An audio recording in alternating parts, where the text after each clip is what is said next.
एक लड़का 4 बार भागता है और वजह उसकी खुद की प्रेमिका है। 1 साल से तमिलनाडु में इश्क लगा रहा था, प्रेमिका से झूठे वादे कर रहा था और अब जब लड़की ने शादी करने की बात कही तो लड़का भागते हुए नजर आया। कभी तमिलनाडु से भागकर बिहार आ जाता है, तो जब प्रेमिका बिहार उसके घर पहुंचती है तो अपने घर से भागकर अपने भाई के पास लुधियाना चला जाता है। गर्लफ्रेंड जैसे ही लुधियाना पहुंचती है तो उसके साथ घर आने का वादा करके उसे ट्रेन में अकेला छोड़ बनारस स्टेशन पर कूदकर भागने की कोशिश करता है। और वहां जब उसको चोट आती है तो लड़की जैसे तैसे उसे पकड़कर घर लाती है और घर आकर फिर वहां से वो भागने की कोशिश करता है। एक बार नहीं बल्कि 4 बार ये लड़का अपनी प्रेमिका से डरकर भाग चुका है और अंत में इसका परिणाम क्या हुआ, ये जानकर लोगों की हंसी नहीं रुक रही है। अब इस भाई साहब ने ऐसा क्यों किया, क्या मजबूरी रही, बताते हैं आगे खबर में। उससे पहले नमस्कार, आप जनता जंक्शन देख रहे हैं और मैं आपके साथ वंदना पांडे। तमिलनाडु में साथ काम कर रहे दोनों लड़के लड़की को प्यार होता है। 1 साल तक ये रिलेशनशिप में रहते हैं और उसके बाद जब बात शादी की आई तो लड़का भागने की कोशिश करने लगा। अब उसकी लव स्टोरी देख लोगों ने गाना गाना शुरू कर दिया है। जी हाँ, इस पूरे मामले को देखकर जहां मैं जाता हूँ वहीं तुम चली आती हो, इस गाने के बोल इस लड़के की कहानी से मिल रहे हैं।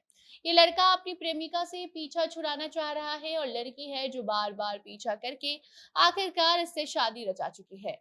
बिहार के सीतामढ़ी का ये लड़का है जो कि तमिलनाडु में काम करता था और वहीं पर ये लड़की भी उससे मिली थी। दोनों की मुलाकात हुई, दोस्ती हुई, प्यार हुआ और अब उस प्यार की कीमत लड़के ने लड़की को धोखा देकर चुकाया है। लेकिन लड़की भी रुकने वाली नहीं थी, जबरदस्ती लड़के से शादी रचा चुकी है। युवक अपनी प्रेमिका से पीछा छुड़ाने के लिए 4 बार भागने की कोशिश किया, लेकिन चारों बार बेचारा पकड़ा गया।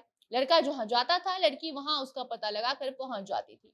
सुनीता नाम की लड़की असम की रहने वाली है, तो वहीं चंदन सीतामढ़ी का रहने वाला बताया जा रहा है। दोनों तमिलनाडु में नौकरी करते थे, लेकिन अब चंदन को सुनीता के साथ नहीं रहना है, उससे पीछा छुड़ाने की कोशिश कर रहा है।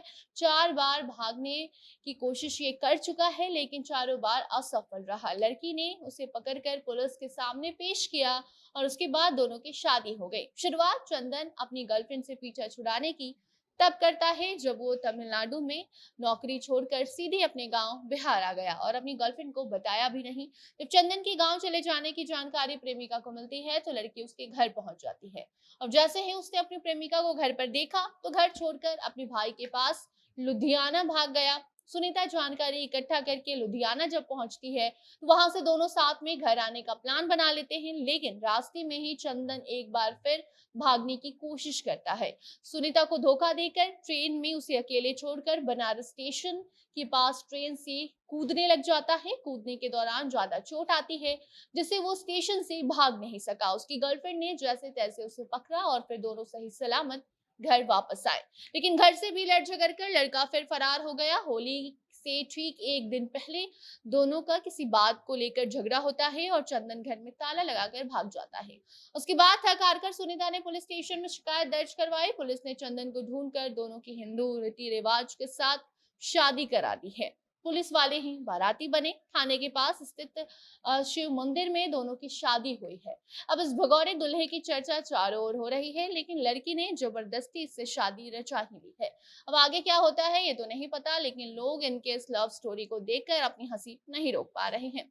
आप भी अपनी प्रतिक्रिया दे ही दीजिए, बाकी ऐसे मामलों से बचने की भी कोशिश कीजिए। इसके साथ हमें दीजिए इजाजत, बने रहे जनता जंक्शन के साथ।